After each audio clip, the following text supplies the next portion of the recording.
அருமை சொந்தங்களே, இன்னைக்கு ஆந்திராவை பார்த்துங்க ஒரு உதாரணம். தமிழகத்திற்கு வரக்கூடிய முதலீடுகள் தமிழ்நாட்டுக்கு வரும். முதலமைச்சர் அவர்கள் இந்த நிறுவனத்தை பார்ப்பார். அடுத்த நாள் அதே நிறுவனம் ஆந்திராவுக்கு போகும், கையெழுத்து போடும், பணத்தை அங்க போடுவாங்க. கடந்த 6 மாதமாக பார்த்து கொண்டிருக்கின்றோம். தமிழகத்திற்கு வரக்கூடிய எல்லா நிறுவனமும் ஆந்திராக்கு எங்கய்யா போது வசூல் வேட்டை நடத்தி கொண்டிருக்கின்றார்கள். வசூல் வேட்டை. அங்கே பியூஷ் கோயல் அவர்கள் ப்ரொடக்ஷன் லிங்க்டு இன்சென்டிவ் ஸ்கீமை கொண்டு வந்து நிர்மலா சீதாராமன் அவர்கள் மத்திய நிதியமைச்சராக இருந்து தமிழகத்திற்கு இங்கே கம்பெனி அனுப்பிச்சா இங்க இருக்கிறவங்க கம்பெனி கட்டி கல்லா கட்டிட்டு இருக்காங்க. 15% கொடு, 20% கொடு. வரக்கூடிய ஒரு நிறுவனமும் கூட திரும்ப பக்கத்து மாநிலத்துக்கு சென்று கொண்டிருக்கிறது. இதுல என்னங்க நடக்குது? நம்முடைய குழந்தைகளுக்கு வேலை இல்லை. 2030 தமிழகத்தை நாம் உருவாக்கலீங்க ஐயா. 1980 தமிழகத்தில் பழம்பெருமை இன்னும் பேசிக் கொண்டிருக்கின்றோம். இன்னும் முன்னாடி போகாம இருக்கிறோம். அதையெல்லாம் இந்த தேர்தல் 2026 சட்டமன்ற தேர்தல் நம்மால் உடைத்து காட்ட முடியும். நமக்கு மக்கள் சொல்லுகின்றார். மக்களுடைய பேச்சை மட்டும்தான் கேட்கணும். ஒருங்கிணைப்பாக உறுதுணையாக தேசிய ஜனநாயக கூட்டணி களத்தில் இருக்கும் பொழுது 2026 ஆட்சி மாற்றம் என்பது நிச்சயமா நடக்கும். இன்னொன்றையும் நாம் ஏமாற்றக்கூடாதுங்க. 505 தேர்தல் வாக்குறுதி என்பது மாநிலத்துக்கு கொடுக்கப்பட்ட வாக்குறுதி. அதுலயும் 50 நிறைவேற்றல. ஒரு மாவட்டத்துக்கும் தனித்தனியாக கொடுத்திருக்கிறாங்க. புதுக்கோட்டை மாவட்டத்துக்கு மட்டுமே தனியாக 28 வாக்குறுதி கொடுத்திருக்கிறாங்க. மாவட்டத்துக்கு கொடுத்த தேர்தல் வாக்குறுதி எடுத்தீங்கன்னா அது ஒரு 1600 வாக்குறுதி வருது. மாவட்டத்துக்கு தனியாக கொடுத்த 1600 வாக்குறுதி, மாநிலம் முழுவதும் கொடுத்த 505, இது ரெண்டையும் சேர்த்துனீங்கன்னா 2100. 2100 வாக்குறுதிக்கு நீங்க கணக்கு போட்டீங்கன்னா 5% வாக்குறுதிகள் கூட திராவிட முன்னேற்ற கழகம் நிறைவேற்றல.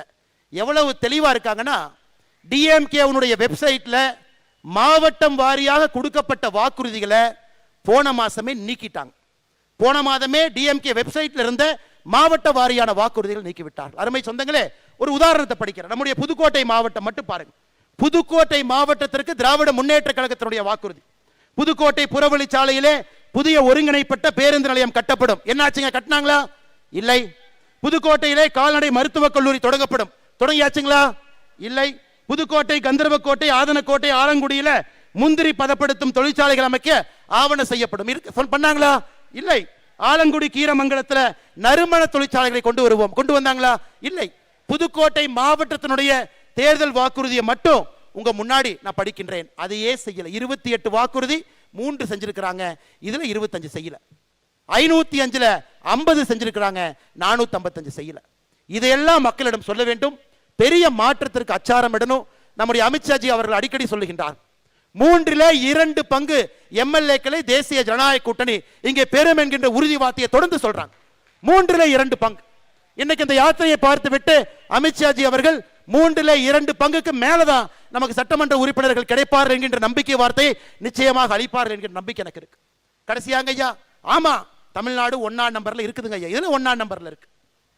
கள்ளச்சாராயம் சாவுல இந்தியாவில் கடந்த 4 ஆண்டுகள்ல 1ஆம் நம்பர்ல இருக்கு. ஒரு அரசே மதுபான கடை நடத்தி 55,000 கோடி வசூல் செய்வதில் நம்பர் 1ல இருக்கு. மாநில தலைவர் அவர்கள் சொன்னது போல பெண்களுக்கு, குழந்தைகளுக்கு எதிரான பெருங்குற்றம் 15% உயர்ந்திருப்பதில் நம்பர் 1ஆ இருக்கிறோம். மகன், மருமகன், முதலமைச்சர் குடும்பம் கல்லா கட்டி வசூல் பண்றதுல நம்பர் 1ஆக இருக்கின்றோம். அதை தவிர தமிழ்நாடு எதிரி நம்பர் 1ஆ இல்லைங்க ஐயா. நம்பர் 1ஆக வருவதற்கு தேசிய ஜனநாயக கூட்டணியால் மட்டும்தான் முடியும். நாம் எல்லோரும் இணைந்து 2026 அந்த பொற்காலத்தை உருவாக்க வேண்டும்.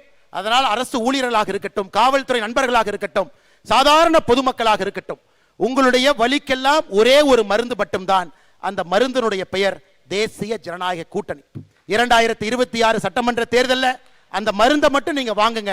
அந்த மருந்தை உங்க மேல தடவுவதற்கு ஒரு வாய்ப்பு கொடுங்க.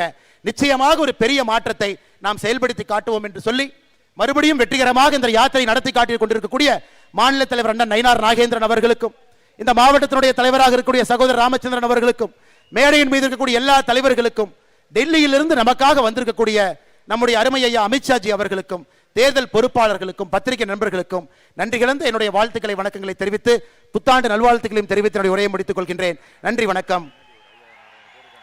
பாரத் மாதா கி ஜெய். அண்ணா, இன்னுமே ஒரு 5000 பேர் நம்முடைய தொண்டர்கள் வெளியே இருக்கிறாங்கண்ணா.